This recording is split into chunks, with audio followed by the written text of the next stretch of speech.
Yo guys, what's going on? It's Callum Bailey from Old 7 TV. Today I'm going to be doing a match preview and I'm with a special guest, the one, the only, the second owner of Old 7 TV. Yes, hello guys. Callum Breeden. How you doing? You alright mate, how you doing? I'm great, you know. Good mate, good. So, oh man. Right, obviously... Right, so today we're going to do the match preview. Yeah. Right, yeah. The match preview. The first one in a few months. Mate, yeah. Definitely. What are you thinking anyway? Like, well, I think we're going to get the win. I don't know. Well, I'm slightly nervous, obviously, because it's Liverpool-like, and you just can't face like a much bigger team than Liverpool, to be honest.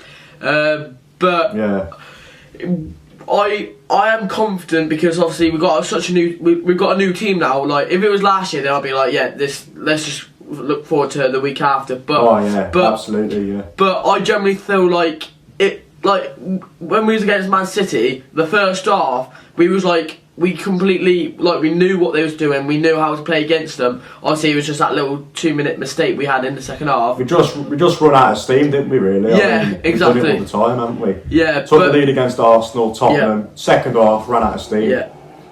I wouldn't say second half we completely ran out of steam for the Arsenal game, but you know, our mistakes cost us for sure though, didn't they? And VAR didn't do us any favours anyway for both of those games. So I reckon if we play like we did against Man City in the first half, I do believe that we can get something out of this game. Even a point, that would make me generally so happy.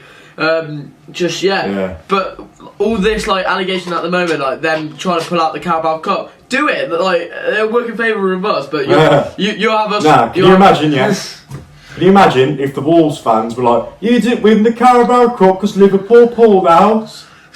Can you imagine though? Mate, yeah. Imagine how much backlash that would be. Like, seriously. But the thing is, I'd love to see our side against the younger Liverpool side because I think it would be a good game. Like, for example, obviously Wednesday night when we was against Wolves, I thought Keelan Davis played really well. Like, already he's shown how much he means to us and like his desire and hunger for the ball. Like, he just didn't stop chasing the ball, but when he went off injured, like, it really was going. But on a whole, I just think even our second team that did that to Wolves can shut the hell up, like saying, "Oh, that was our third week team." Do we care? That's your fault for not, you know. It really wasn't though. Yeah. Did you see the statistics? Yeah. You had Cachone. Did you see the statistics? Yeah.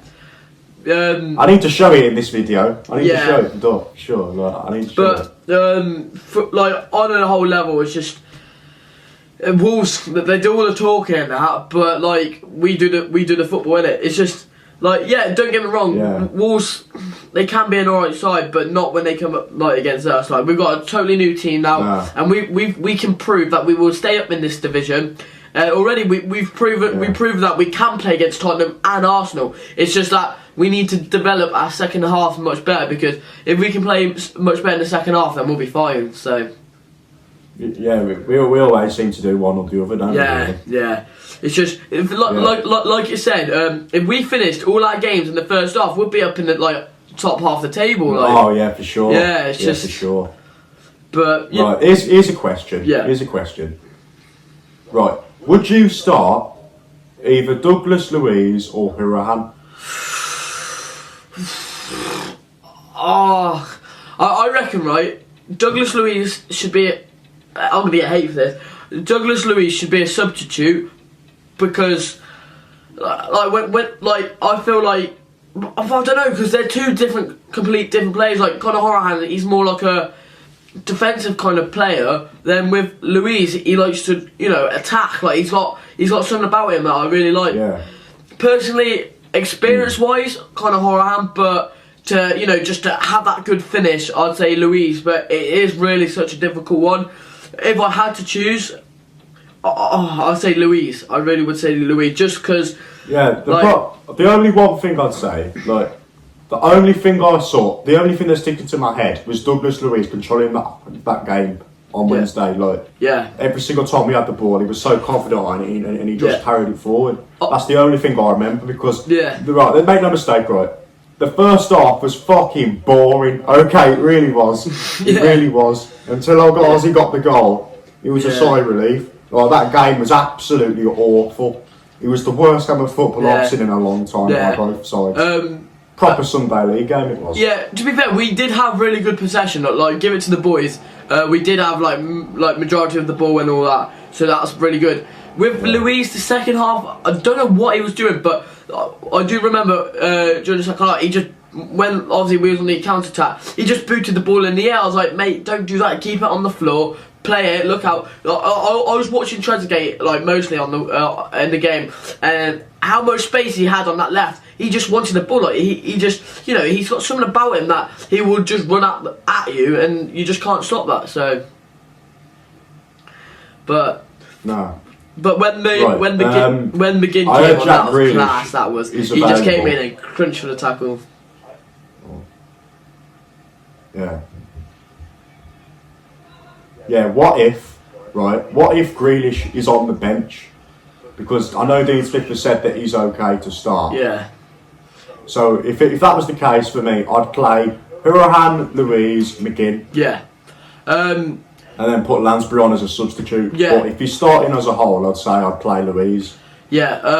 I don't think it really matters, to be fair, who we start, to be fair. Because I think I know some people disagree, but I think Hurahan and Louise are just similar players, but I think their mistakes go unnoticeable because Douglas Luiz made a mistake, didn't he, for the Wolves game, but because of how well he controlled the game in the first half, he still put in a solid performance. I mean, everyone makes mistakes. Yeah. Everyone does. Yeah. Like, I mean, the goalkeepers were shocking in that game on Wednesday. I don't know what Ruddy was doing for both of those fucking goals. No, to be fair, Jed Steer, right, I don't think anyone really took a notice of how well he actually played. I know he didn't have to do too much, but that important second save, when I think it was Cutrone who was running at him, I don't know who it was, because obviously I don't know who Wolves are, who are Wolves, let's face it. Whoever was running at Jed Steer, that was a brilliant save, because obviously he managed to get past our defence, and it was 1-on-1 with Jed Steer. Jed Steer got out big and went boom, come at me, and so we did. I thought that was brilliant from Jed Steer personally. So, but let's talk about Almo's. You know, how he took the lead to be the captain as well. I thought that was brilliant from him. I thought. Yeah, I know. Yeah. For a lad like that, and just like I'm looking at these stats now, we had 675 passes to their 279. That says a lot how much of the Jesus Christ, I never saw that stat. Yeah, that's how much possession we had. So like they only had 28 possession. Like, to be fair, Dean Smith is like kind of he wants the ball kept on the floor and like pass and go like kind of thing. So yeah. We had 10 corners to their 0. Like, so yeah. How do you feel about Davis's injury to start off, obviously? Because he did actually seem like he was doing good. He held the ball up well in the first half, and now he's injured.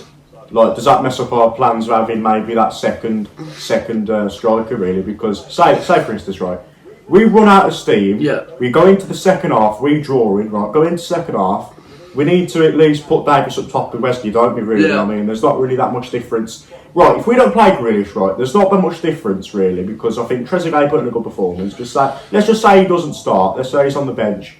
Do we play with 2 up top if Keenan Davis would be available for that game? Would we do that, do you think? You know what? Ever since, right, I know I'm going quite far back now. Ever since we played Rotherham, right, and when we had Tyrone Mings sent off, we had to have 2 up top, didn't we? We had Kodja and Tammy. Ever since that game, I thought, like, you know what? I'd love to always have 2 at top because I think we can do so more with two strikers. It just if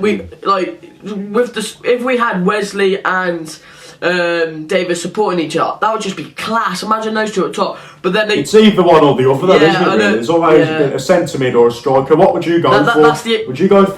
Would you go for an extra striker or a centre mid? Who would you pick? Oh, that question's so hard because like it's I know. It's who to take out the centre mid. It's either losing. Who do you take out? Yeah, it's either losing the whole 3, like one of the 3, or because obviously it's either losing McCamber, McGinn, Grealish, and it's just you just can't do that. I'd say lose a striker, but we like everyone's saying we need to get a new.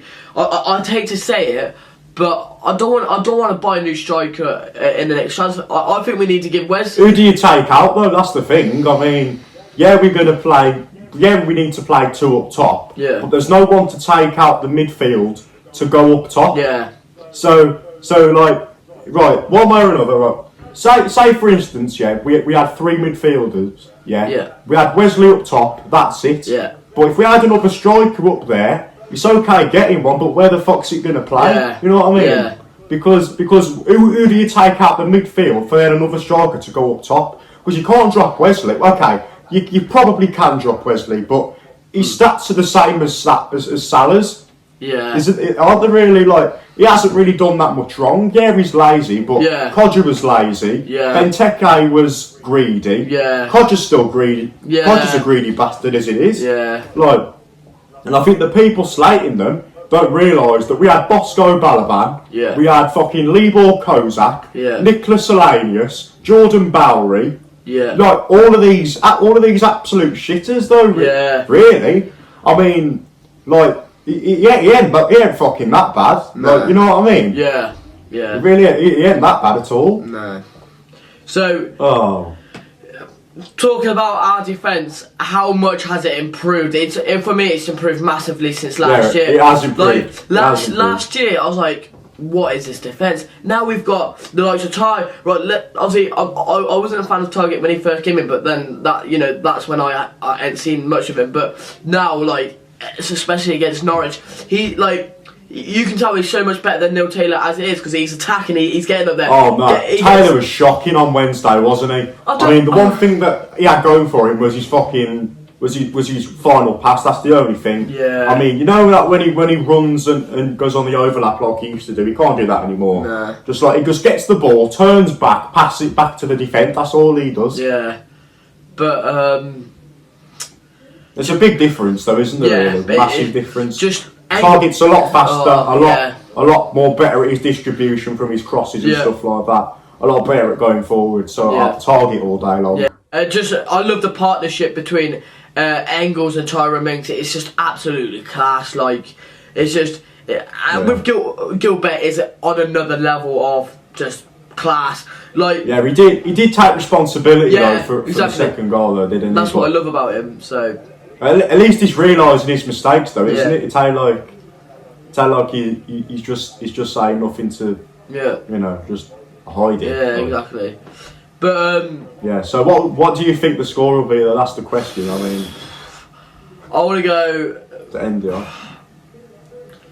You know what? It's going to be one of those games. 3-3. 3-3. 3-3. Oh my god. It's either 3-3 or 3-2 Villa. Because I just have that. People say, "Oh, are you mad? Are you mad?" I'm just going with my gut instinct, and just I do feel like it's a wild gut instinct. Yeah, I do really like. I do think it's either going to be a 3-2 win Villa or 3-3. But I just don't want to. Obviously, I don't like to say losing because obviously I do have full belief in our boys. So yeah. Oh, that's it then. We've done it. Match preview. Whoa. Cheers, thank you. That's it. Sorry. Yeah, thanks so much for watching, guys. Nice one. Let's just all thank Callum for being on. Cheers, guys. Thank you very much. Up the Villa. You made the video great. Up the Villa. Let's go. See you later, guys.